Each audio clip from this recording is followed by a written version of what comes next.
Welcome to another episode of the For Nature podcast. I'm David Meyers, and today we have a kind of fun podcast for you. Juan Pablo Romero is joining us. Juan Pablo is an environmental consultant, and he runs a podcast called Poder Ambiental, or Environmental Power.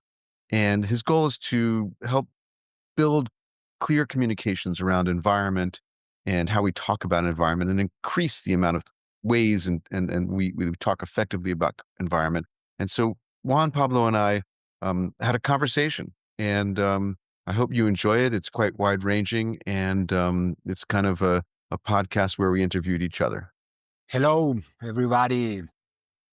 My name is Juan Pablo Romero. I am the founder of Poder Ambiental, an initiative that aims to talk better and more about the environment. And I think that that's important because society is built through conversations. And I'm here with David Meyers. David. Juan Pablo, pleasure to be here with you. I'm David Meyers. I'm the executive director of the Conservation Finance Alliance, and I'm the co-founder of the For Nature podcast. And I've been working in conservation finance for many years and conservation for even longer than that. And I've done work in business and research. And so I'm very excited to be with you, Juan Pablo, having this conversation about how we think about nature and economics and what we need to change. So a pleasure to be here. Great to be here. So, shall we let's begin with a topic that is how do you think that the economic system records the importance of the environment? We recently were at an event together and you mentioned that, and I saw myself in you. So how do you think that that happens? Well, very poorly in general. So I divide up the way we think about economics and finance into two categories: those that are about the economic value of something, and what we can talk about what that is in a bit, and then the financial value of something. So for me, financial value means monetary value, cash. Someone's willing to pay for something. Money changes hands. That's the financial piece. Whereas the economic piece can be quite broad, including the value I get, the satisfaction I get from walking in the woods, the satisfaction I get from breathing the air and being part of nature. And their nature is hugely valuable in terms of the economic value. The challenge I find is that it's hard to integrate environment and nature into the financial or the monetary value of nature. So we can do studies looking at how important nature is, and people have shown that it's worth probably more than the entire global economy is worth. But how do we bring that into financial decisions and budgeting processes? And how do we bring in the true value of nature so that we're using that information to make decisions? That to me is the question. What are your thoughts on that? My thoughts on that is that, yeah, th- I interpret value as something that is important. So value is something that it's important. And I think that recently, well, not recently, but a couple of years, I listened to a book of Mariana Mazzucato, and one of the discussions that she had is that somehow in the recent years, money became value. And money, it's a representation of value. And the economic system that we have signals the importance of something through prices. So if something is expensive, it's important. But if something is free, it's not important. And nature gives us everything for free. And that's the tragedy of nature. We overconsume it because it's free, and we pollute it also because it's free. And the economic system does not record those processes. And that creates a loop that it's awful. I think that that's the core of of the environmental crisis, that the economic system is sending all the wrong signals. And basically, it's finishing nature as we know it.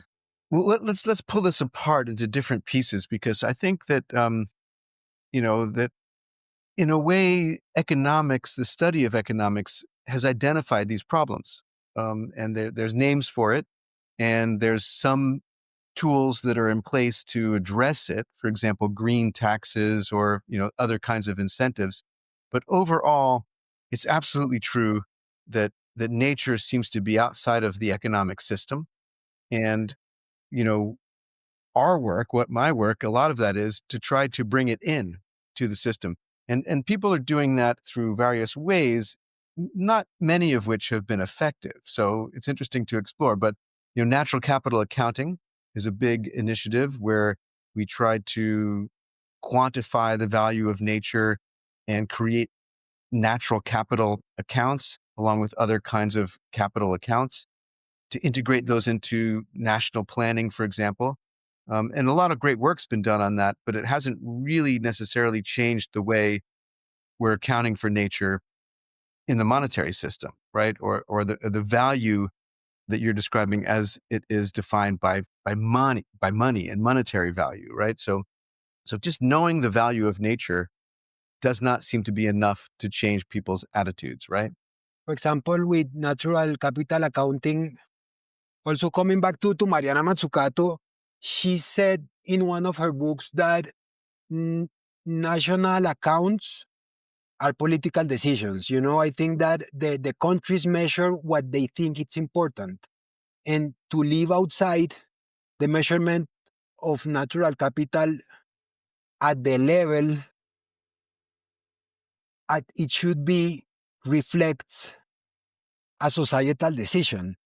I think that the fact that we are not measuring natural capital as much as we're measuring, I don't know, employment or economic flows says a lot about a society, how much it values that decision in itself, because we don't have enough information to make decisions around the environment. Yeah, really interesting point in that we are maybe not measuring and monitoring natural capital because we don't consider it important, right? I get that. But also, a lot of studies show that we do value nature and that we value the ecosystem services that nature provides from a pure economic point of view, right?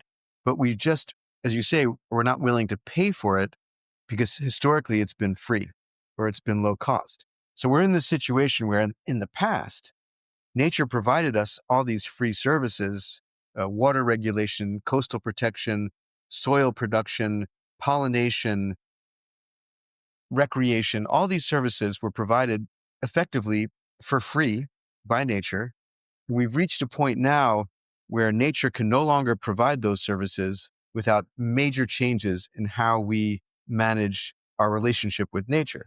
So what was free in the past can no longer be free because it's there's too little of it left and we're destroying it at too quick a rate, right? So we need to transform the way we look at and invest in and record nature in our economy to have a better relationship with it going forward. How do we do that?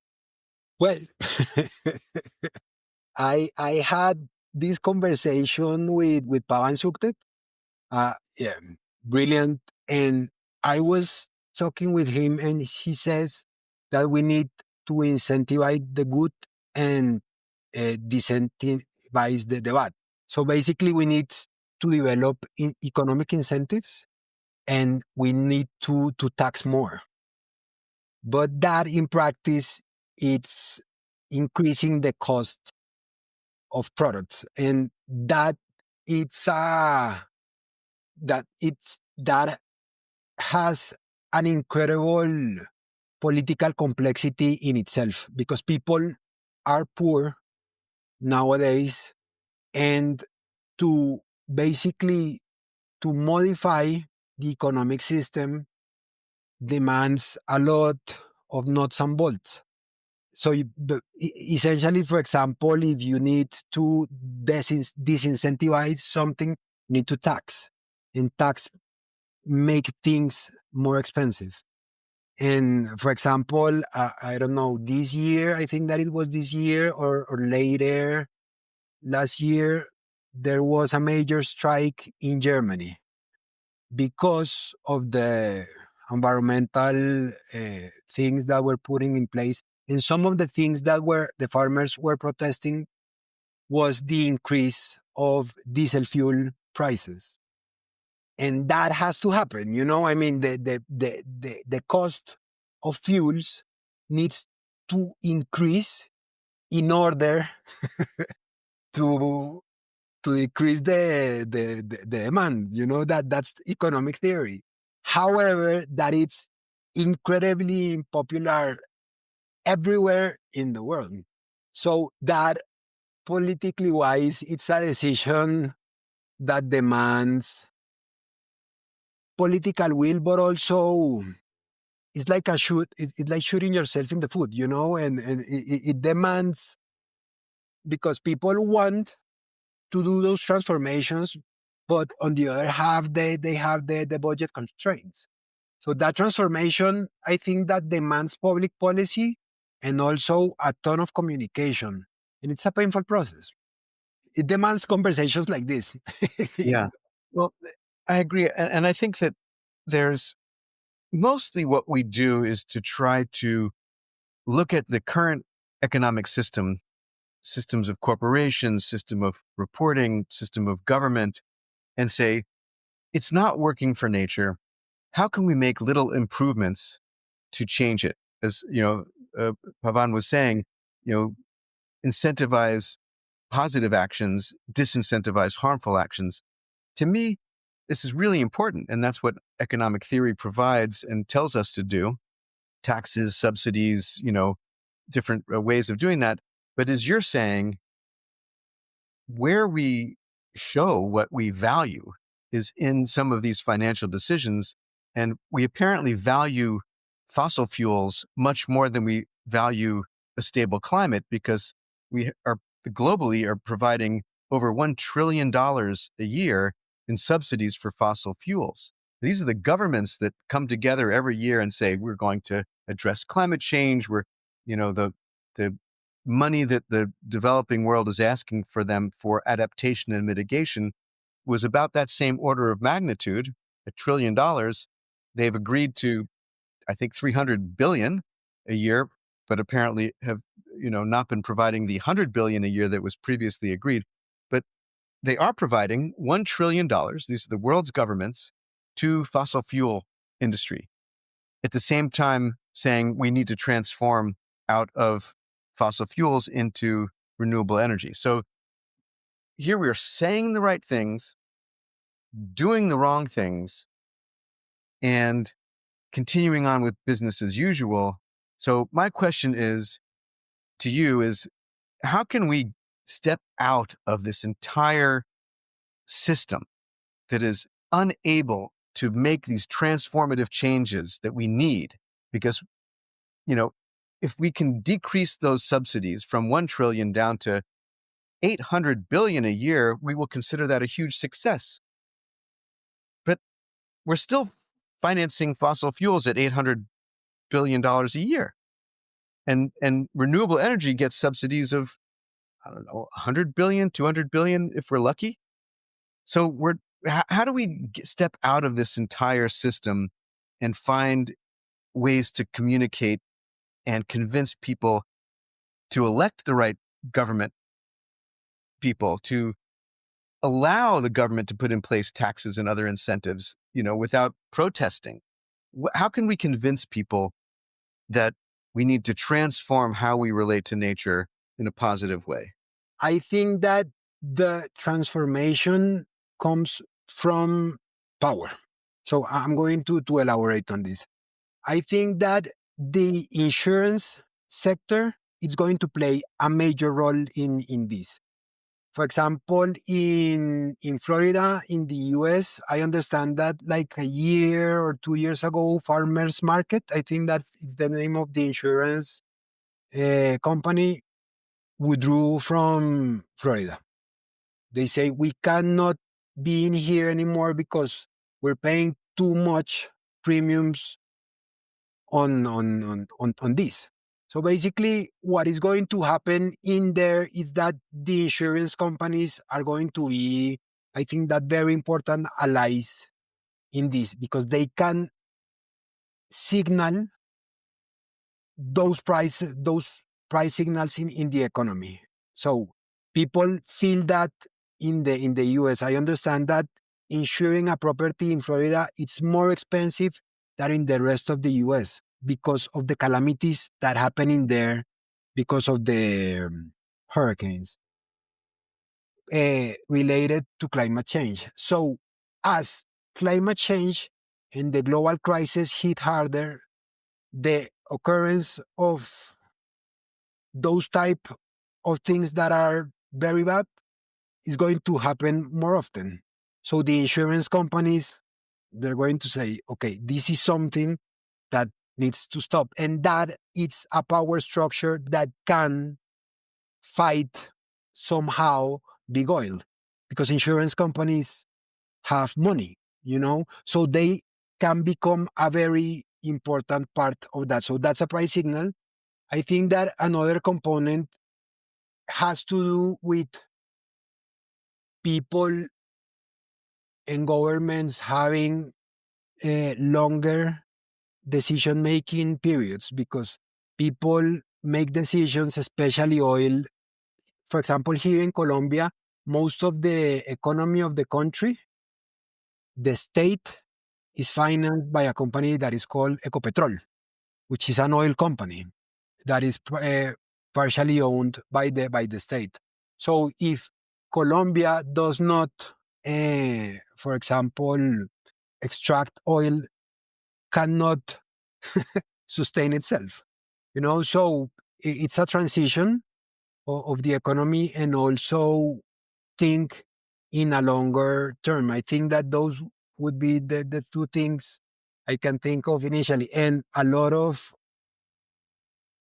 conversations explaining the importance of making those decisions. What do you think that we should do, David? I don't know the answer to that. I worry about, I think about this a lot. I agree the insurance industry could be a very powerful ally for this.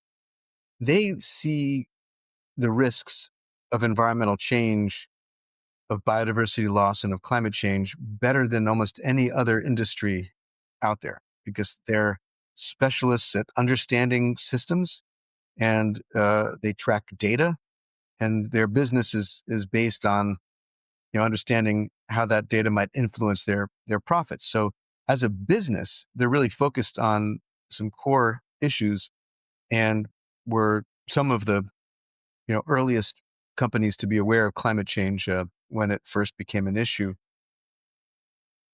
The transformation I see we need is more along the lines of convincing people that it's worth making changes to their lifestyle and making changes to their politics that is longer term. And you'd mentioned the short term piece. Even insurance companies, they're investing their money in the stock market. They need to generate returns from all the capital that they're holding for people. And they also invest in oil companies because they generate good returns. We all use oil. Okay, let's be serious. I use oil. You use oil. We need it right now, but we need to move away from it. And it's harder to move away from it when the price is so artificially low. So we need to explain maybe what the true cost of products and services are, including environmental services, ecosystem services, but also food and oil. And there's if you integrate all of the economic costs and benefits of nature into these different products, the price will change. And we, as a global community, need to understand that prices will change if we start to take better care of how nature is accounted for in our financial markets. And instead of, arguing against it or protesting against it, let's try to understand it. And there's ways probably to make those changes gradual, but we need to figure out ways to accept the true cost of products and services, where the environmental costs and services are included. And that can be done through taxation. It can be done through subsidies. It can be done through a range of incentive structures that Pavan is talking about, right?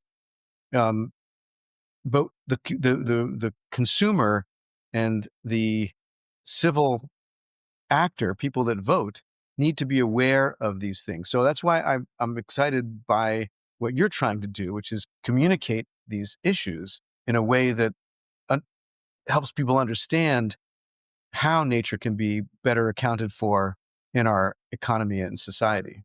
Yes to all, but what what I think that it's very complex is what you were mentioning, the prices need to be modified, and when you include positive and negative externalities into prices, meaning those for those that are not economies. So the benefits that are not accounted on a price that a product generates, it's a positive externality. And the social cost that it generates, it's a negative externality.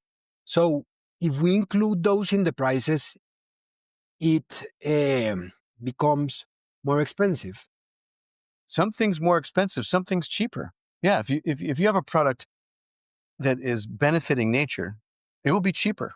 through subsidies. Yeah. No, through subsidies, through the increased cost of other products, for example.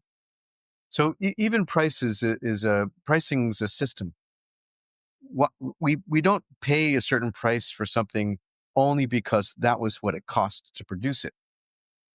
If all we pay for is the cost to produce something, no one makes any profits.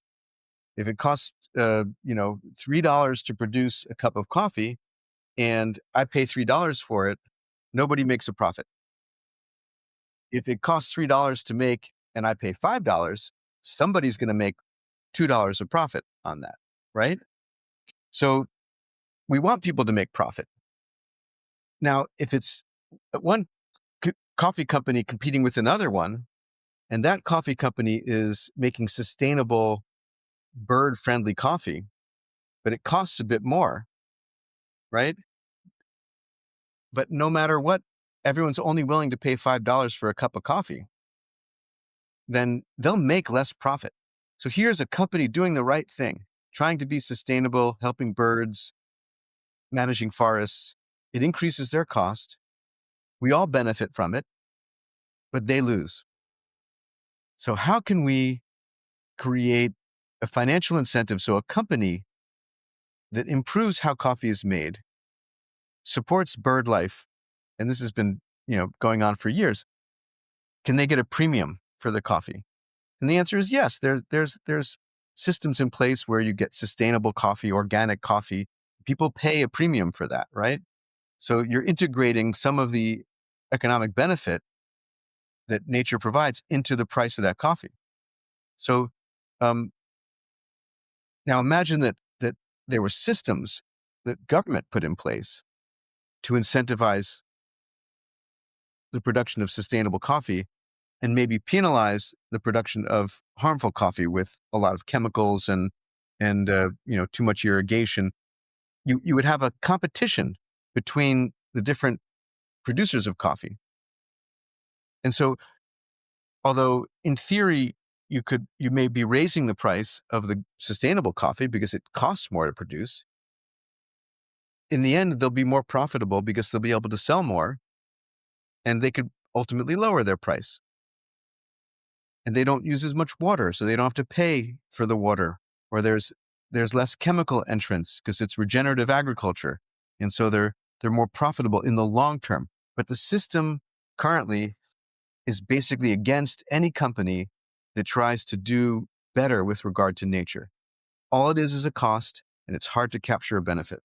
Where do you see the role of the state in all this process? I mean, because what you were mentioning, for example, those signals, going back to the example of the coffee, for example, it would need to be more expensive to produce like polluting coffee for calling it a name.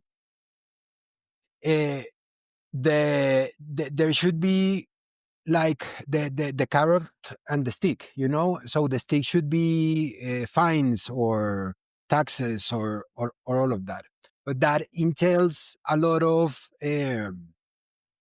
work from the state, meaning yeah, on a national level or on a regional level. How where do you see the role of the state in all of this? Yeah. That's such a great question. Um, because when we started the conversation, we were saying how nature and environment are poorly integrated into the economic system, right? And it makes us think that the economic system is some kind of planned system that someone, you know, said, "Oh, I'm going to design an economic system." But in reality, it's something that evolved. It just evolved. It's a natural system that evolves. And I think Adam Smith would said, the invisible hand, right? So this is so to and in that evolving system, if you don't price the value of nature appropriately, then we have the problem that we've been talking about. So, what is the role of government? Government is essential to determine how companies work. So it's not if we just leave the markets to themselves, then they're not going to take care of society's needs. They're not designed to take care of society. They're not designed for the long term. In fact, they're not designed at all. The markets are just systems that are self-evolving uh, systems. So government comes in and sets rules. They set rules like no child labor, right? Remember how a long time ago, I mean, and in many countries still, it's there's risk of children having to work at dangerous jobs. Now governments come in across the world now and said, no, we want good worker conditions. We don't want child labor. We want safe factories. We You can't have harmful chemicals in your workplace. There's all these rules that government comes in, and that increases the price, the cost of production for the companies. Right? They have to pay people more salaries. They have to put in place safety regulations. That's all government. Government comes in and sets these lower rules. That influences price because it influences cost. It influences the competitive framework, the whole environment. And these are not what we would consider incentives. It's basic just regulation, right? These are the rules. And how does business react to that? Business, they go, okay, we can't have child labor. Great. So they stop hiring children, and they pay people a little bit more. And so their profit maybe goes down, but in fact, they competing with other companies all the time. Companies are competing with each other like species compete with each other in a natural ecosystem. It's nonstop competition. So although you think that a government regulation would come in and increase prices, for example, it only does it for a little bit. Companies are constantly competing with each other, trying to figure out how to produce something more efficiently, more effectively, how to market something for higher prices, how to make more profits. That's what they're good at. They're very good at, allocating money towards making more profits. That's what businesses are designed to do.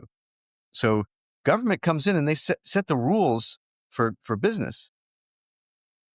That influences prices. So what's the difference between, and for example, I mentioned the fossil fuel subsidies, and we're talking about agriculture and coffee production.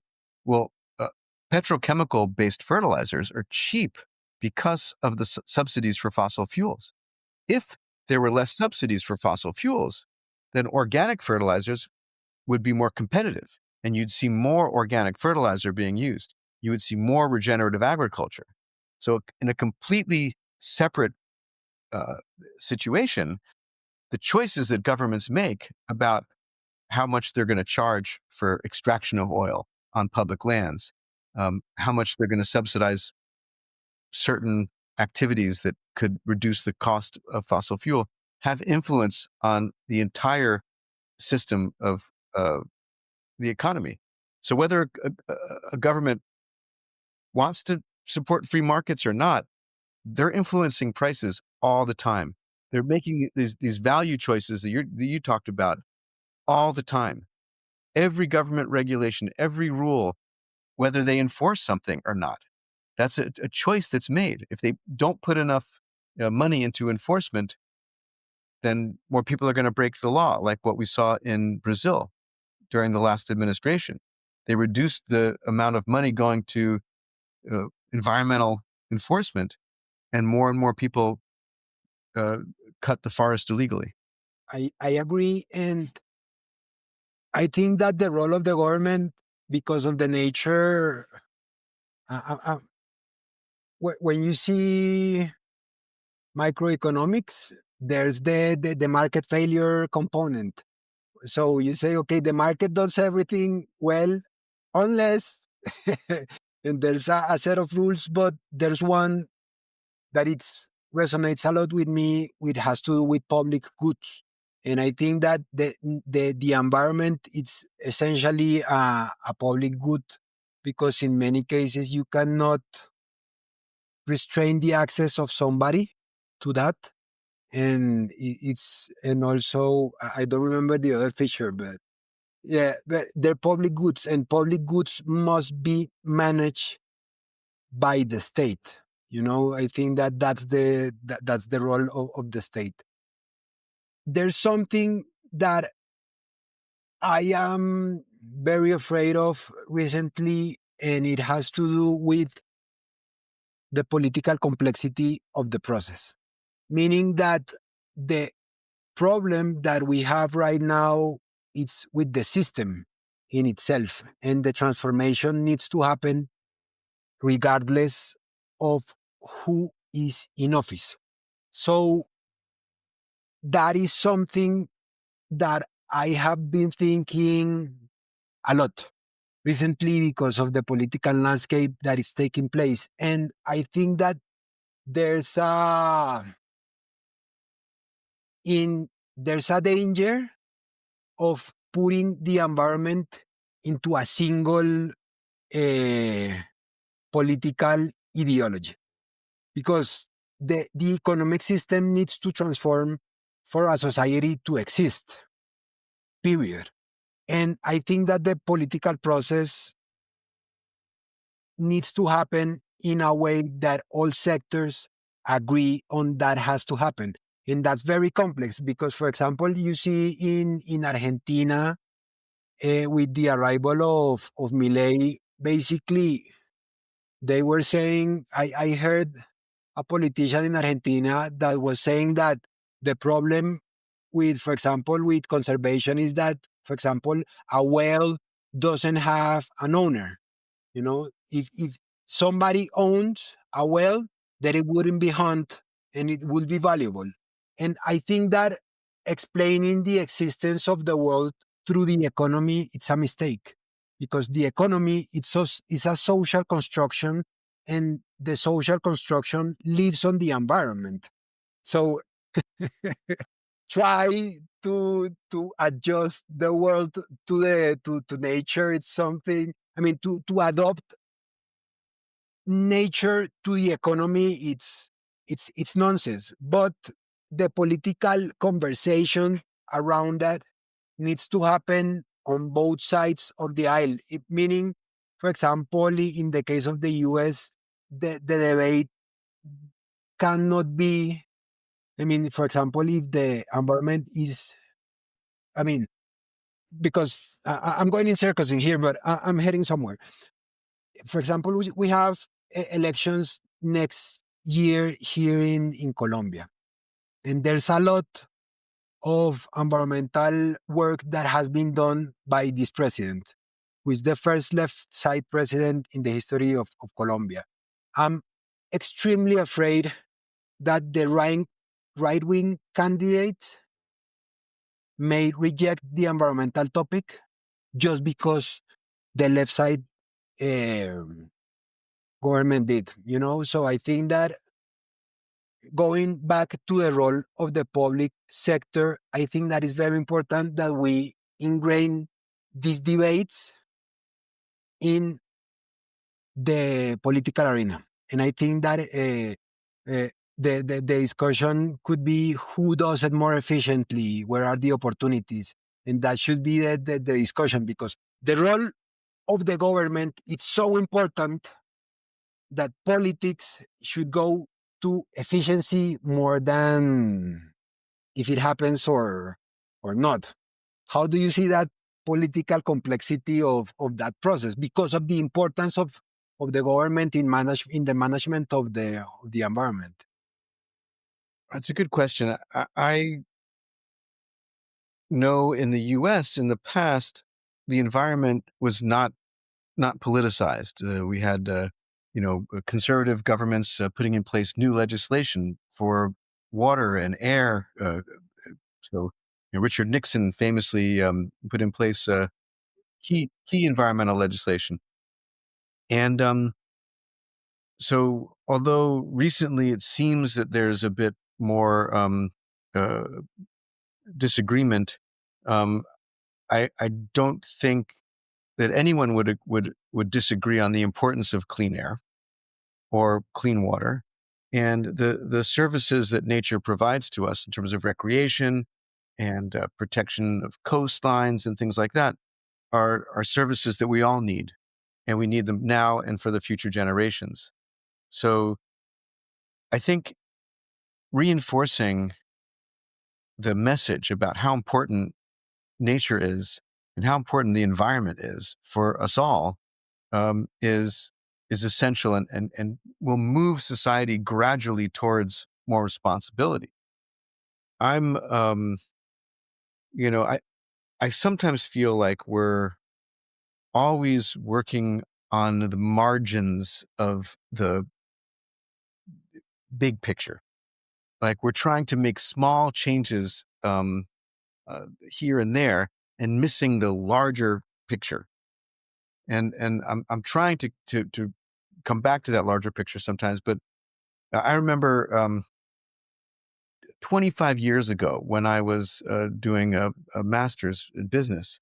I took an economic uh, course at the School of Environment at Yale, and at that point there were 80,000 chemicals that were being used in the U.S. That's 25 years ago. There's been a lot of innovation since then. There's probably over 100,000 chemicals that we're producing that are registered. Okay, globally, I don't know how much larger it is. At that point in time, only 20,000 of those chemicals had even been assessed for the risk to human health. Okay. Now, we are, as a society, we're moving forward thinking that we know what we're doing. We're overconfident in the ability of technology. We're overconfident in the ability of markets to solve problems.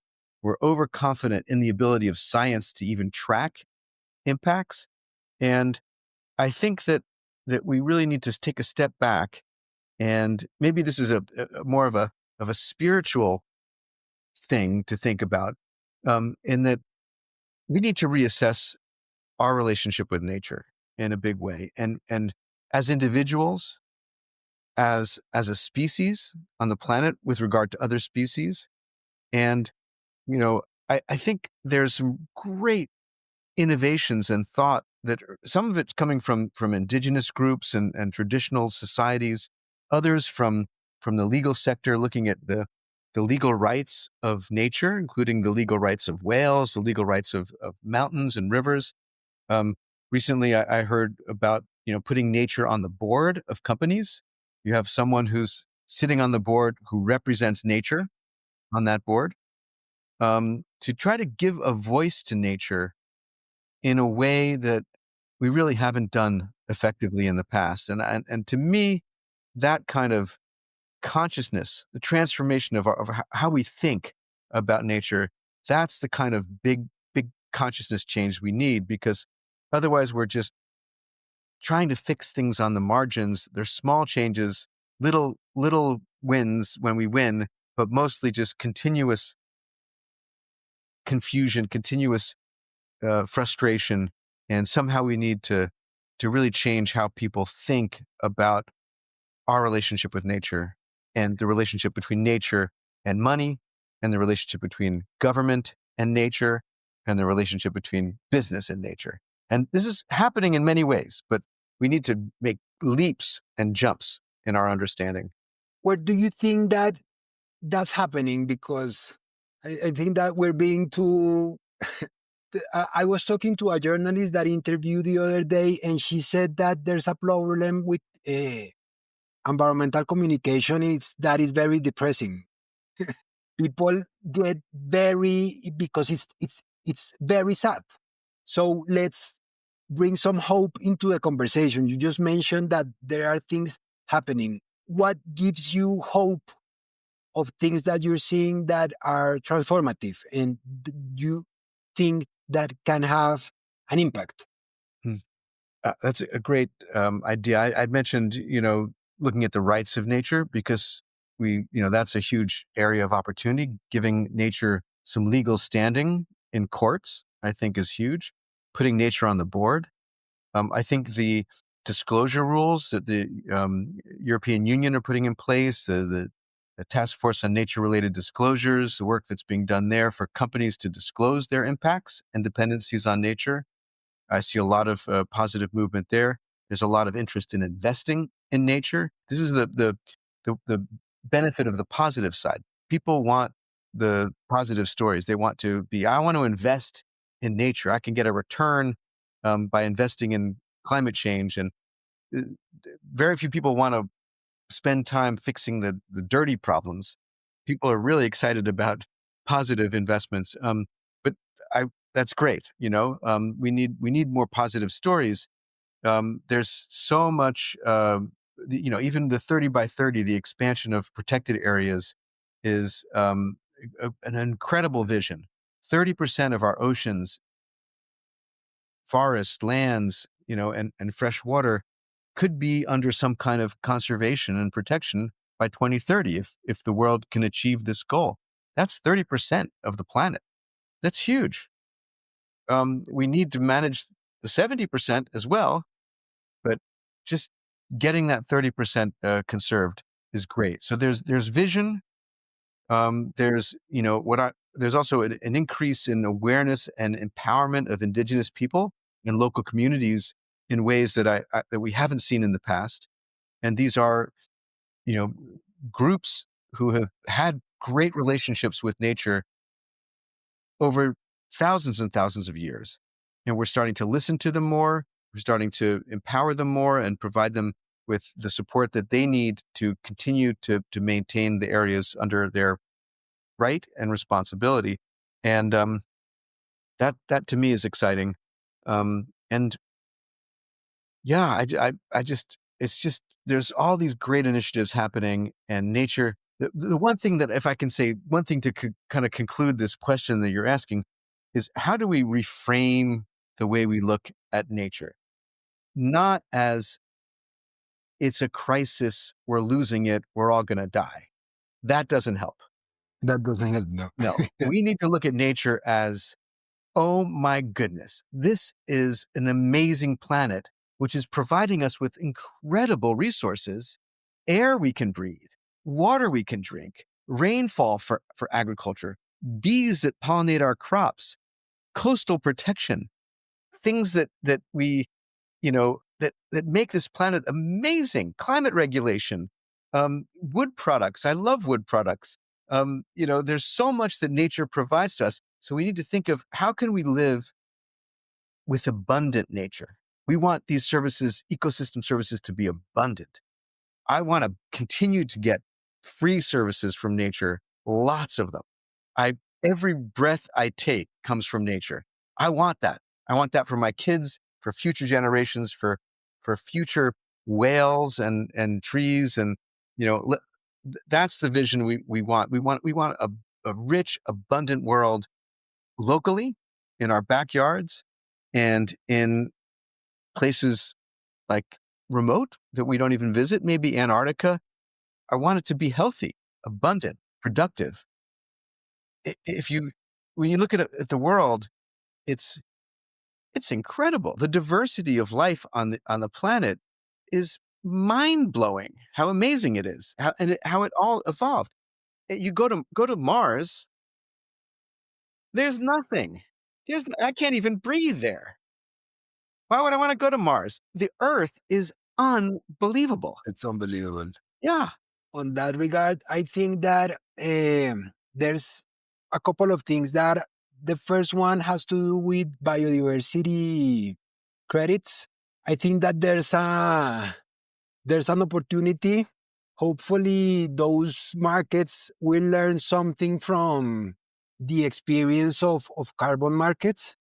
But I see a very positive possibility there, especially for the countries in the global south. I think that those markets have really good possibilities that can transform the economic system. And I think that there are good things happening there, because in COP16 in Cali, for example, some banks were saying that as part of some loans that some countries undertake, they need to purchase biodiversity credits.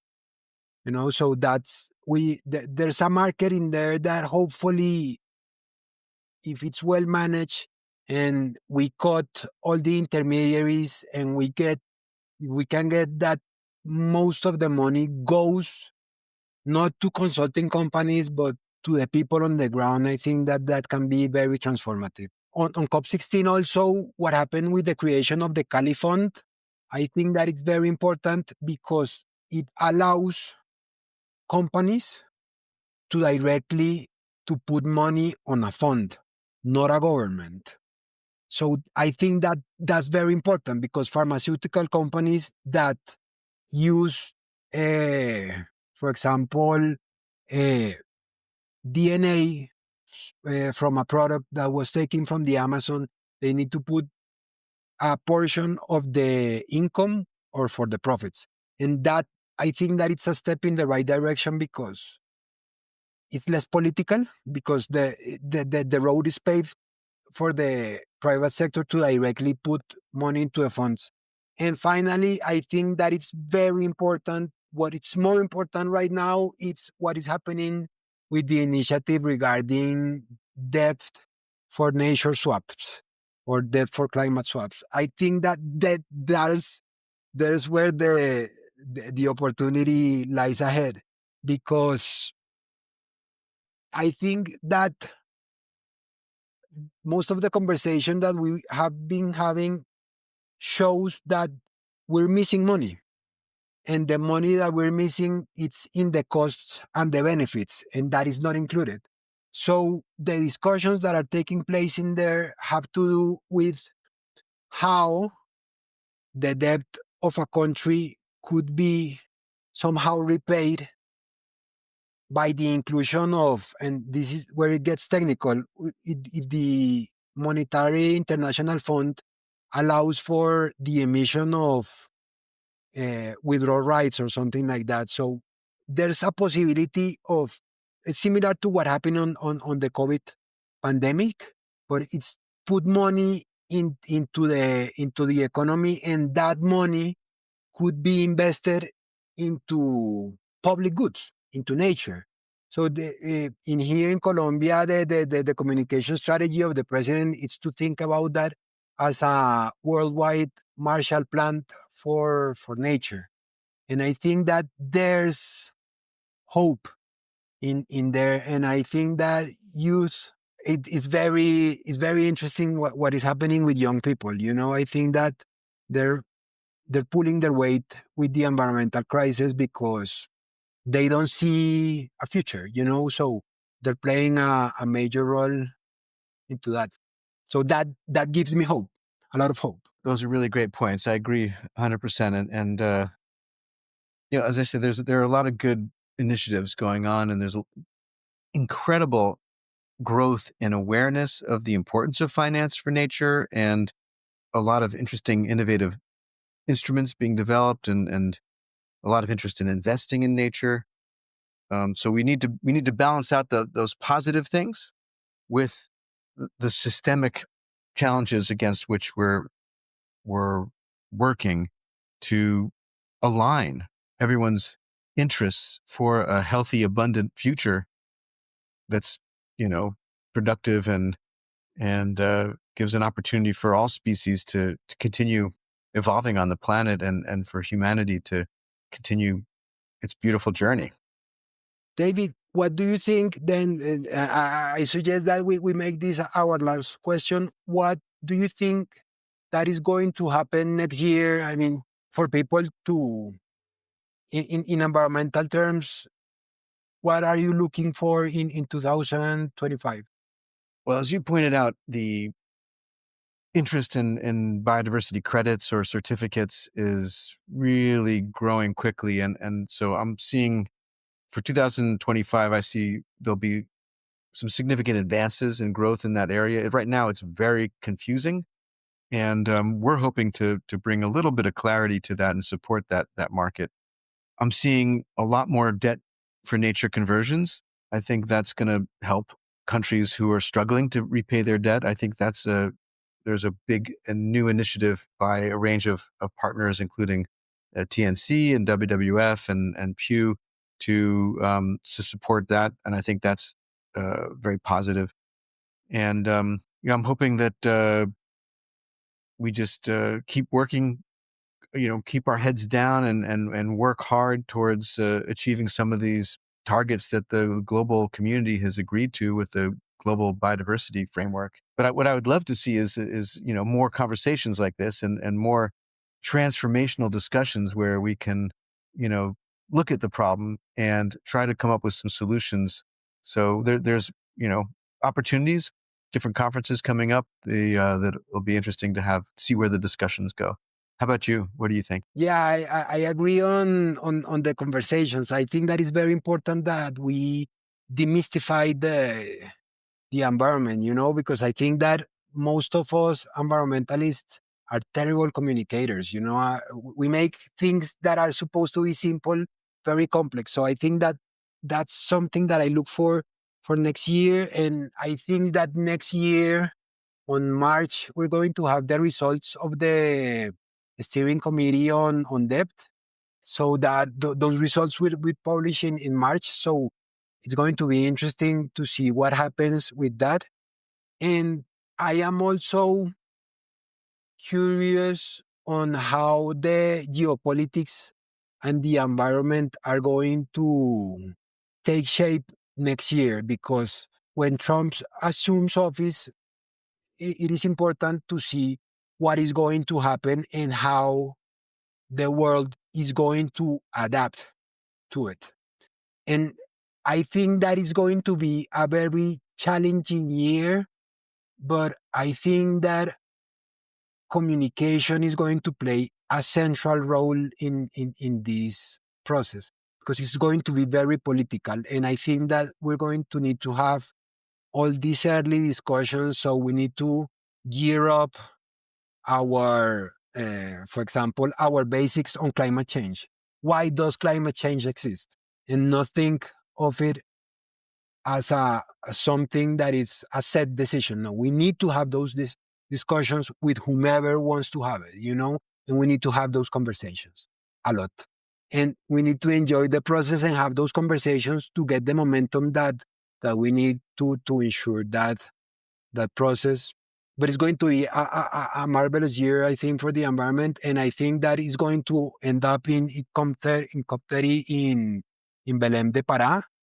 And hopefully I'm going to be there. And I'm hopeful. I'm very hopeful because of the challenge that we have ahead. It's very complex. And I think that in itself, it's exciting. Well, I'm glad you're excited by challenges, because we definitely have one. going forward. But as we talked about earlier, it's a great opportunity. We have a beautiful planet. We are more and more aware of what we need to do, and we just need to bring everyone along with it. Bring everyone along with us, and get everyone to share, and incentivize those youth ambassadors you had mentioned, because they really are the future. Thank you so much for this opportunity. And do you have a web page where people can follow you, or social media? Where can they follow you? Yeah, so you can follow me on LinkedIn, myself, and we have the website at conservationfinancealliance.org. So you can find out what we're doing and subscribe to our newsletter, and join the movement. Perfect. So please follow David, and you can follow me as well. I have an Instagram account that is called Poder Ambiental. That's in Spanish. I'm going to write that in the caption. So at Poder, that's PODER.AMBIENTAL.